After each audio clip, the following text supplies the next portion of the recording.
দুপুরের অনেক ভালোবাসা বন্ধুরা। তো দেখো আমি সকাল থেকে ব্লগটা স্টার্ট করেছিলাম।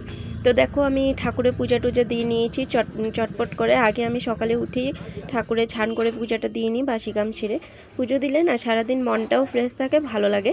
এবং দেখো সকাল সকাল পুজো দিয়ে নিলে কি অনেকটা কাজ এগিয়ে যায়।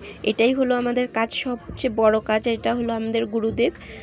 অনেক তো এই গুরুদেবের দীক্ষিত অনেকেই আছো। অনুকূল ঠাকুর ইনি হচ্ছে আমাদের গুরুদেব। আমি বিয়ের আগেই ঠাকুরের কিসে নিয়ে নিয়েছিলাম, তোমার ইষ্টবৃত্তি করছিলাম। বিয়ের আগের থেকেই ঠাকুরের ধ্যান করছিলাম। তারপর সকালে দেখো এটা আমার একদম টিফিন সকালের খেয়ে আসছি।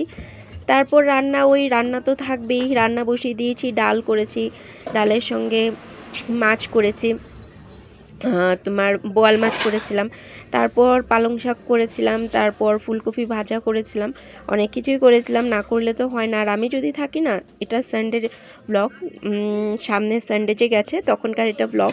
তো আমি first time mini blog share করলাম তোমাদের। কেমন লাগলো জানিও কিন্তু। আর ওই যে দেখো ডাল থাকলে না আমাদের কখনো, আমি মুসুরি ডাল শুকনা করে মেখে মাখা করে রাখি, শুকিয়ে রাখি, খুব খেতে কিন্তু টেস্ট লাগে, দেখবে। তো দেখো আমি ছোট্ট মোট্ট করে ভিডিওটা শেয়ার করলাম, কেমন লাগলো জানিও কিন্তু তোমরা। আমি যতটুকু পারলাম তোমাদের শেয়ার করলাম, কারণ ওই বড় ব্লগ আমার দিতে একটু টাইম অ্যাডজাস্ট হয়ে উঠতে পারে না, তার জন্য কেউ কিছু মাইন্ড করো না। আমি যতটুকু পারলাম তোমাদের ওই শর্ট ভিডিওই দেখালাম বা শেয়ার করলাম।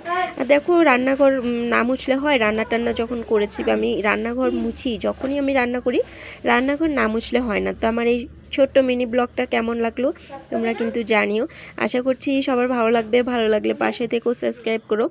আর এরকম আমার ছোট ছোট যদি মিনি ব্লগ তোমরা দেখতে চাও, তো আমাকে প্লিজ, যদি তোমরা মিনি ব্লগ দেখতে চাও, আমাকে এইভাবেই সাপোর্ট করো, ভালোবাসা দিও। আমিও নিশ্চয়ই তোমাদের ভালোবাসার যতটা পারবো মর্যাদা রাখবো এবং সবাইকে যথেষ্ট ভালোবাসা দিয়ে যাব।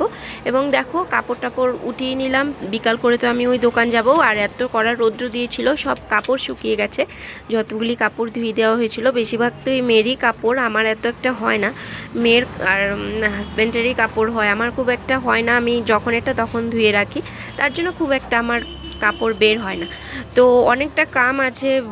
রোববারে একটু কিচেনটা একটু ঠিকঠাক করব, আমাদের যে রান্নাঘরটা, দরজাটাও ঠিক করব, তারপর তোমার ওয়ালটা একটু ঠিক করব। তো আমি যতটা পারবো তোমাদের শেয়ার করব। আর কেমন লাগবে ঠিক করার পর সেটাও কিন্তু তোমরা কমেন্ট করে জানিও। ভিডিওটা ভালো লাগলে কমেন্ট করো, পাশে থেকো। এখনের জন্য রাখছি।